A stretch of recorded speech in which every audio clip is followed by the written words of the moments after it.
The Meow Beneath the Graves. In the forgotten town of Marrow Creek, tucked between rotting woods and a misty river, there stood a house nobody dared to enter. Its paint peeled like dead skin, its windows blind with dirt, and its porch sagged like a broken jaw. But most chilling of all was the cat, sleek, black as midnight, with eyes like twin candles in the dark. It lounged lazily on the porch railing, tail twitching slowly, always watching. Day or night, rain or shine, the cat never moved from its post. Children crossed the street rather than walked by. Old folks muttered prayers under their breath. And sometimes, when the wind was just right, you could hear it, a voice no louder than a sigh, whispering from the house, "Come closer." No one listened. Not until Kevin. Kevin was 17, proud and reckless. He didn't believe in ghost stories or curses. One autumn evening, just as the dying sun bled across the sky, he stood before the house with 3 of his friends, daring him to step onto the porch. "It's just a stupid cat," Kevin laughed. "Watch." Without hesitation, he crossed the broken gate and stepped onto the splintered walkway. His friends watched in tense silence. The cat lifted its head and stared directly at him. Kevin hesitated for just a moment. The house seemed to breathe.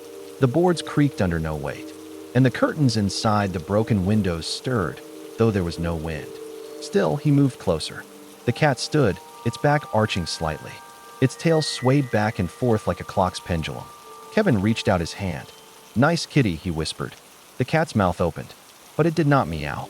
Instead, a voice, soft, wet, human, whispered from its throat, "Come inside." Kevin froze. The voice that had slithered from the cat's mouth didn't match anything living. It was too soft, too broken, as though someone long dead had spoken from the bottom of a grave. His friends shouted from the street, "Kev, come back, man." Forget it.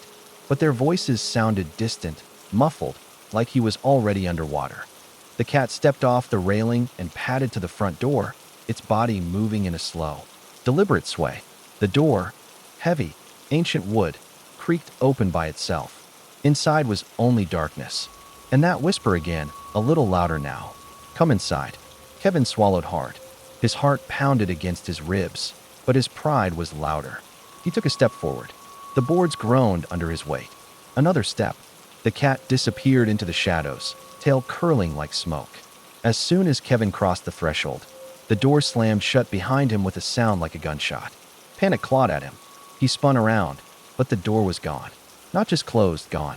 The wall was smooth, seamless, like there had never been a door at all. The air inside the house was thick, chokingly damp. The darkness wasn't natural. It clung to him, sticky and heavy, like it was alive. Then he heard it. Soft footsteps. Too many, padding around him in circles. Tiny nails tapping on the wood. The sound of breathing, low, rattling, and close. The cat's glowing eyes appeared first, hovering in the blackness. But they weren't alone. Behind it, dozens of other pairs of eyes opened. Yellow, green, even blood red. Hundreds of them, at every level. On the walls, on the floor, hanging from the ceiling. All watching him. Kevin backed away, but the floor felt strange, wet and soft beneath his sneakers. He looked down. The floor was crawling.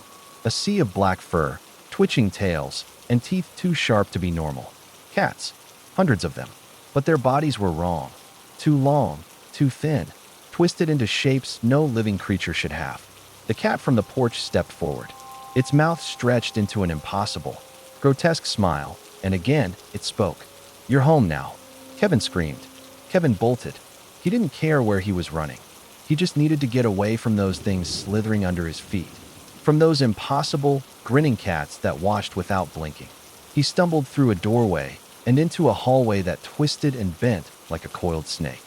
The walls pulsed as if the house itself was breathing, the faded wallpaper peeling in long, wet strips.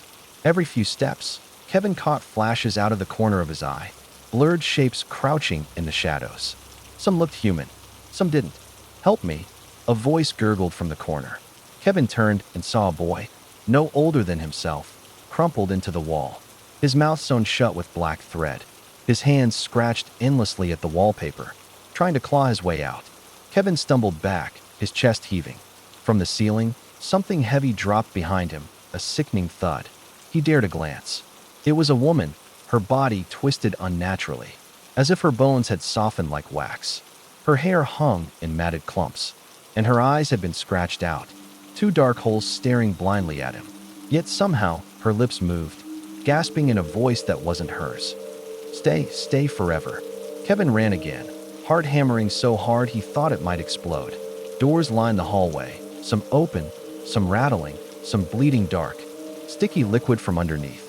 As he passed them, he caught glimpses. A dining room filled with dozens of rotted bodies, all sitting upright, their mouths frozen in silent screams. A nursery where skeletal, eyeless infants crawled across the ceiling, their tiny fingers scratching and scratching at the wood. A bathroom where a man wept blood in the cracked mirror, over and over and over again. Everywhere, the cats followed, their whispers filling the air. "Stay. Be one of us. You won't feel alone anymore." Kevin turned a corner and ran straight into a wall of mirrors. He screamed, but the mirrors didn't reflect him. Instead, they showed versions of him, each worse than the last. One where his skin was missing, one where his eyes had been torn out, replaced by glowing yellow slits. One where he crouched like an animal, grinning with too many teeth.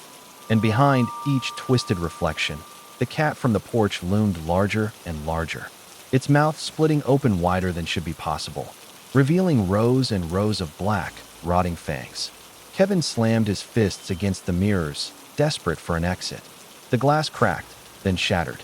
1,000 cold, black hands shot out from the broken shards, grabbing at him, pulling him in, as the hands dragged him down into the mirror, into that endless blackness. He heard the whisper again, now right inside his head. "You're part of the house now." And Kevin realized, with a final, choking sob, that no one ever left the house. They just changed. Kevin floated. At least, it felt like floating. But when he opened his eyes, he realized he was inside the walls, trapped behind the rotting wood and crumbling plaster, pressed flat like an insect in amber. He couldn't move, couldn't scream, only watch. Through the cracks, he saw the house changing. Rooms stretched into endless corridors. Doors appeared and disappeared at will.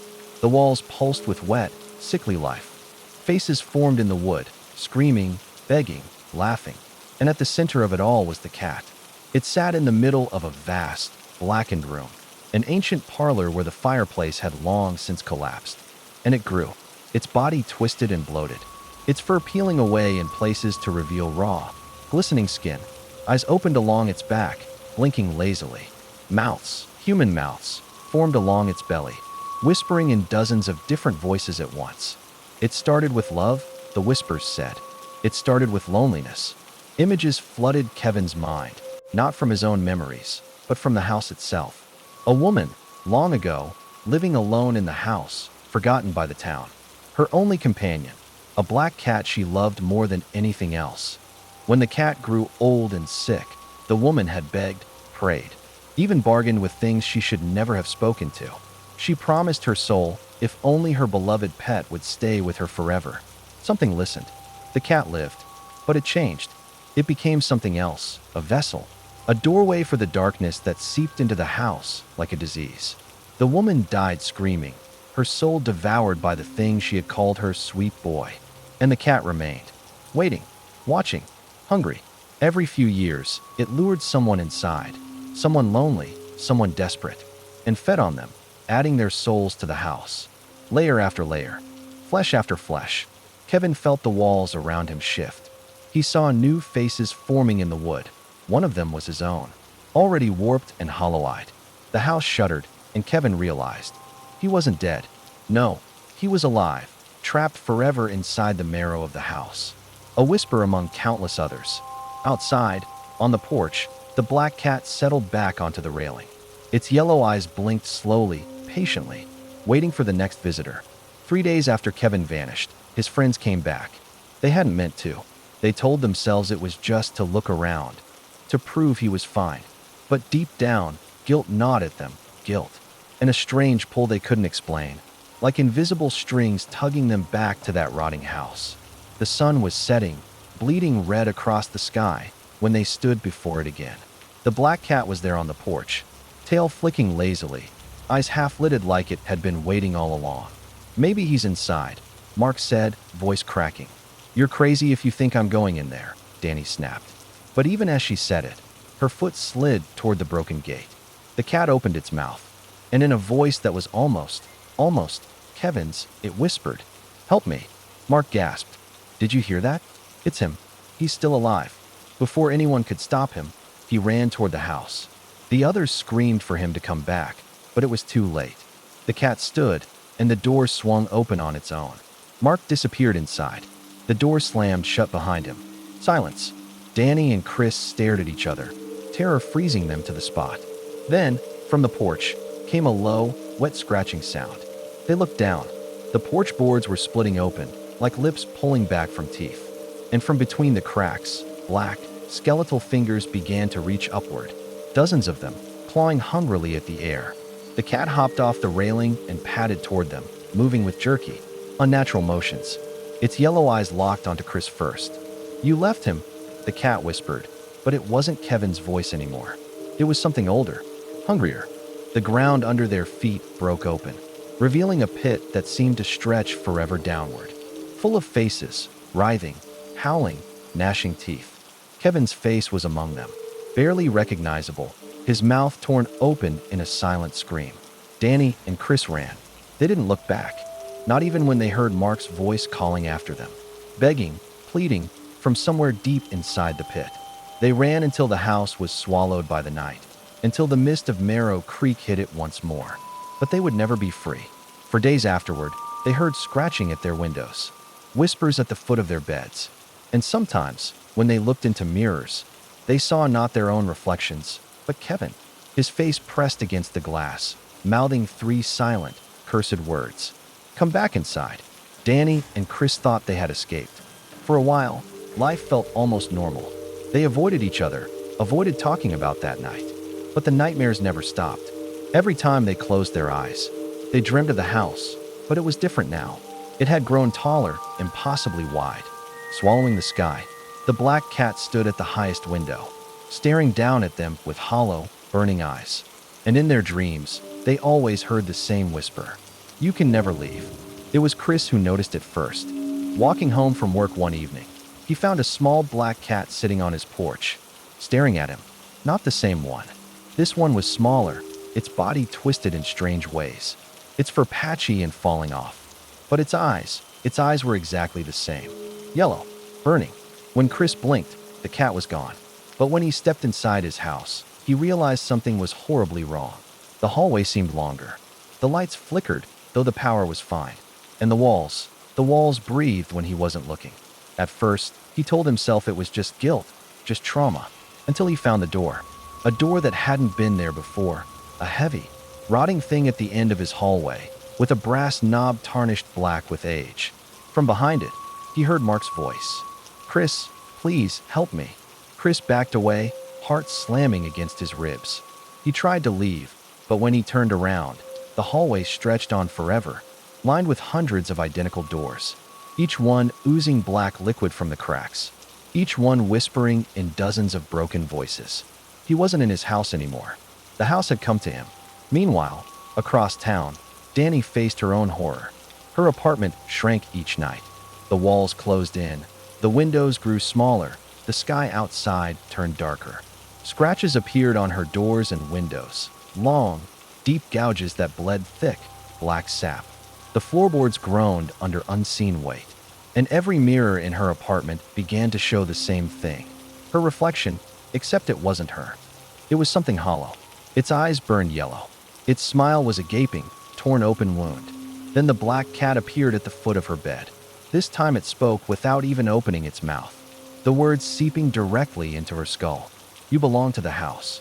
The walls peeled back like rotting flesh, revealing endless corridors lined with bones and teeth.